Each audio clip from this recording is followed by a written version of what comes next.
চলে আইছেন? হ্যাঁ, চলে আসছি। ওর মাহফুজ কোথায়? আর বলেন না, সেই কান্নাকাটি লাগাইছে, নানা বাড়ি যাব নানা বাড়ি যাব, তা হুট করে ওর মা নানা বাড়ি গেছে সকালে। কেন, আপনাকে কিছু জানাই নাই? কই না তো, আমাকে তো কিছু বলে নাই। আহ, জানলে তো আমি আর আসতাম না। হ্যাঁ, এটা কথা হলো, কষ্ট করে এত দূরে আসলেন। তা যাই হোক, আসে যখন পড়ছেন, রেস্ট করেন। না, রেস্ট করে কি করব, চলে যাই।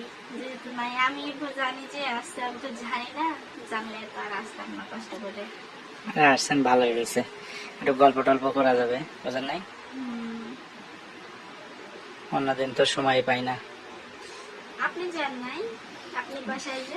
না, আমার কাজ আছে না, উম, কাজের জন্য যাওয়া হয় নাই। যাব, দেরি আছে, দু একদিন পরে যাব। আহ,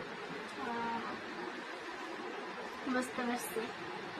অনেক সুন্দর সাজছেন তো। কি যে বলেন। হ্যাঁ, ভালো লাগছে তো। হুম, চোখের কাজল।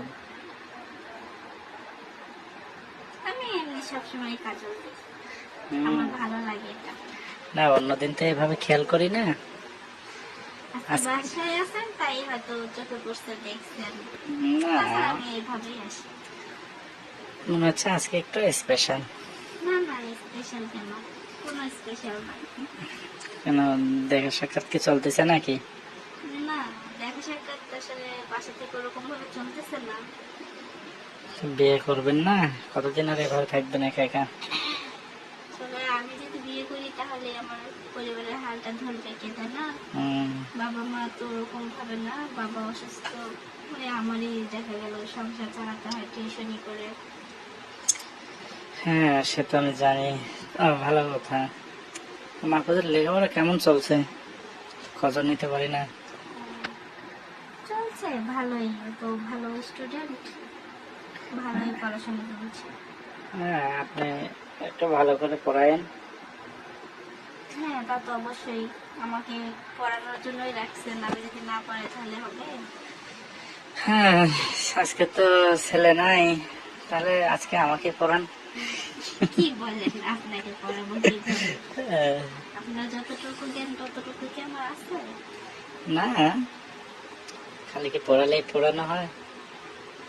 তাহলে আপনার কি এই ইনকামে সংসার চলে? চলে না, এর জন্য তো দুইটা তিনটা টিউশনি করাতে হয়, একটু কষ্ট হয়ে যায়। নিজেরও তো পড়াশোনা আছে, ওটাও করতে পারি না। আপনি চাইলে আমি আপনাকে টাকা বাড়াই দিতে পারি, যাতে আপনার সমস্যা না হয়, আপনি ভালোভাবে চলতে পারবেন। আপনি টাকা বাড়াই দিবেন কিভাবে? মাহফুজ তো একাই পড়ে, এমনকি যে আরো দুইটা পড়বে তা তো না। একটার জন্য কি আর এত বেশি টাকা দেয় কেউ? না, সমস্যা নাই, আমি আপনাকে বাড়াই দিব। আপনার কথা হলে চলবে, বলেন। আপনার সংসারে কত টাকা খরচ হয়? আপনি কি আমার সাথে টিটকারি মারতেছেন নাকি? আর আমি তো টিটকাই বুঝে না, উঠতে পারতেছি না যে না আপনি না, কি বলতেছেন। কত টাকা খরচ হয় একবার বলেন শুনি। হয় ধরেন যে ধরেন যে 15,000 টাকা তো খরচ হয়, তারপরেও তো নিজেরও তো কিছু খরচ আছে, যেটা হুম, ধরেন যে আমি করতেই পারি না, সেটা আচ্ছা, একদমই বাদ। বুঝলাম। একটা সমস্যা সংসার নাই, চালাতে তো অনেক খরচই হয়, যেহেতু আপনার একটা সংসার আছে, বুঝছেন। সমস্যা নাই। আপনি তো জানেনই যে মাফুজের মা একটু অসুস্থ। হ্যাঁ, তো এখন দেখা গেল, আপনি যদি আমার ছেলেকে পড়ানোর পাশাপাশি আমাকে কোনো সার্ভিস দেন, তাহলে আমি আপনাকে আহ, ওই টাকা ছাড়াও আপনাকে আমি এক্সট্রা আরো 20,000 টাকা দেবো।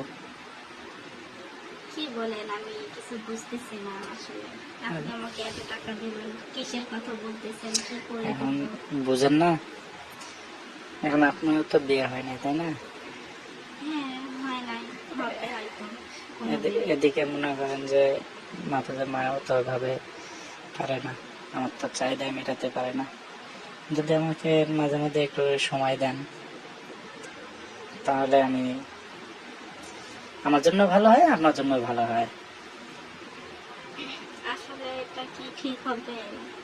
ভেবে দেখেন, এক্সট্রা আরো 20,000 টাকা পাবেন। সত্যি তো? 100% সত্যি।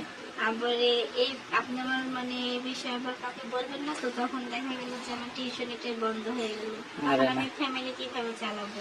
টিউশনি বন্ধ হবে না, ফ্যামিলি চালানোর দায়িত্ব আমার। শুধু আপনি আমার কথা মতো চলবেন, আমাকে মাঝে মধ্যে সার্ভিস দেন।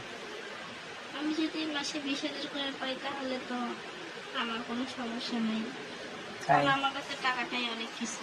ঠিক আছে, সমস্যা নাই। আজকে আমি 10,000 টাকা দিয়ে দিই, আর 10,000 টাকা কয়েকদিন পরে দেব, আপনি যদি নিয়মিত আমার সাথে কাজ করেন আর কি।